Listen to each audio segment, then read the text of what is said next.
Welcome sa Dris TV. Kung interesado ka sa ganitong news, huwag kalimutang isubscribe ang ating YouTube channel. Maraming salamat! Welcome po ulit sa ating panibagong update tungkol kina Kim and Paolo Abilino. Sa bawat update natin, tatalakayin natin ang mga pinag-uusapan sa mundo ng social media tungkol kina Kim and Paolo Abilino. Kaya naman kung hindi pa po kayo nakasubscribe dito sa ating channel nako, i-click nyo na po yan and isama nyo na din ang bell button.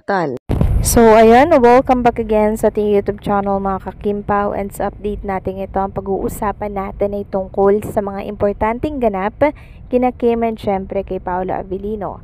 Pero bago po ang lahat, narito muna ang mga napili nating komento patungkol yan sa naging previous update natin. So, una komento mula po ito kay Darlina Ramelba. Sabi niya, solid fan mo ako, Durs, at ganun din ako, kasolid sa Kimpaw. Pero di po ako nagko-comment ngayon lang kasi panatag ako sa nakikita ko sa Kimpaw. Kasi hindi po sila mga bata para palaging paalalahanan sila. Kasi matinong tao sila, artista po sila, pero iba yung real life na sinusunod nila para sa personal nilang buhay. Ako rin po yung fan na hindi nakikipag-away kasi maraming di maganda ang mga comment nila. Yung gawin kang sumagot, kaya mas inam na tumahimik na lang ako, pero solid Kimpaw po ako talaga. So maraming salamat sa iyong komento, Ma'am Darlina Ramelv, no? So tama po yan, wag na po tayong makipagtalo or wag na tayong mag-engage sa mga bashers na yan, kasi walang iba yung sasabihin kay Kim and Paolo Abilino kundi yung ikakasira po nila. And syempre ang ending, magtatalo lang kayo hanggang sa humaba lang ang usapan at mapikon po tayo dyan sa mga pinagsasasabi po nila tungkol kay Kim and Paolo Abilino. Kaya much better na lamang po na wag na nating patulan yung mga ganyang klase po ng mga tao, 'di ba? Basta focus lang tayo kay Kim and Paolo Abilino.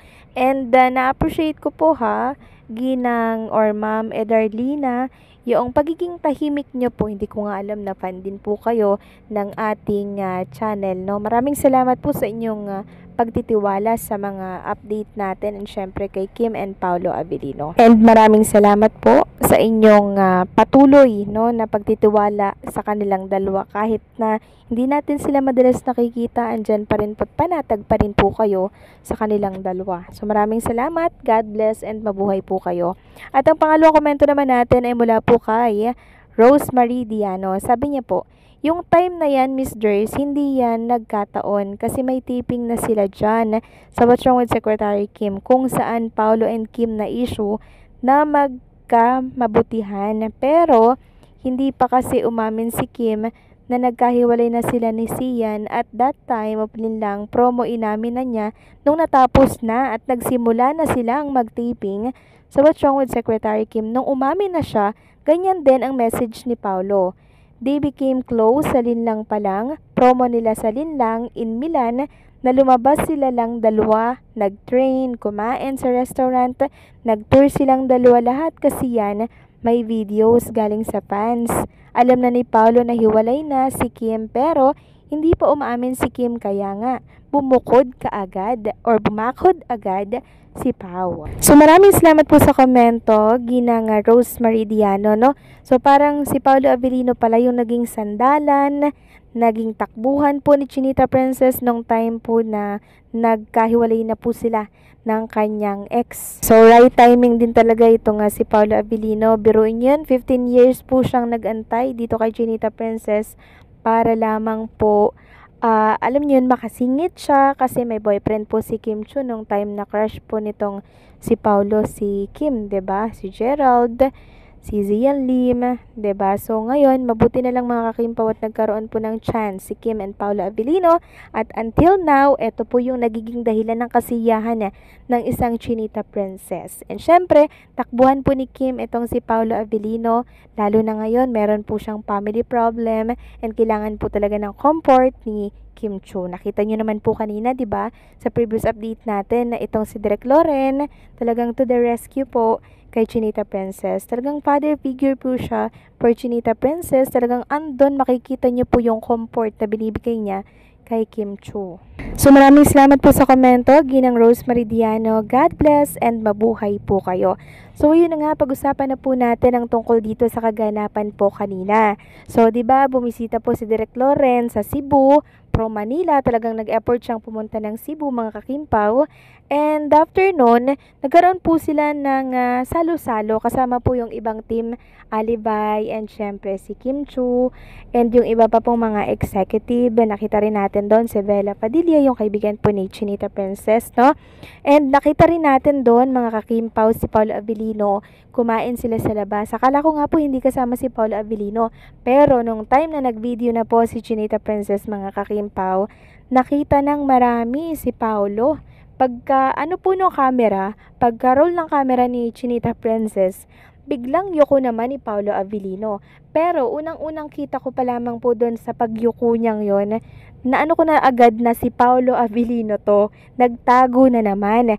Ngayon, pinag-uusapan po sa mundo ng social media ito, mga kakimpaw, at ang tanong ng mga fans, bakit kaya yumuko or nagtago si Paolo Abilino? Ayaw niya bang makita sa camera ni Chinita Princess? So, for sure, gagawa na naman po ng issue to ng ibang mga bashers. Sumasanay na tayo kay Paolo Abilino, mga kakimpaw. Kasi yan po yung trip niya kung yun natatandaan nung nakaraan. Lagi nga po siyang nagmamas, nagtatakip ng muka, 'di ba? Parang ayaw niya pong magpakita, mga kakimpaw, sa tao, no? Ngayon, nagtabo naman siya ng muka, bigla siyang yumuko, yung sombrero nakatabon sa kanyang muka, 'di ba? Di natin nakita, pero alam natin na si Paolo Abilino yun, mga kakimpaw. Pero kung ako ang tatanungin, nakita ko yung pag-smile niya Talagang trip niya lang, mga kakimpaw, na magtago habang nagbibideo po si Chinita Princess. Sabi nga dito, yung in character ka since 6 a.m. bilang investigative reporter, kaya ayaw mo may makakita sa'yo. PS, ngarag ata si Papi dahil sa 6 a.m. character niya.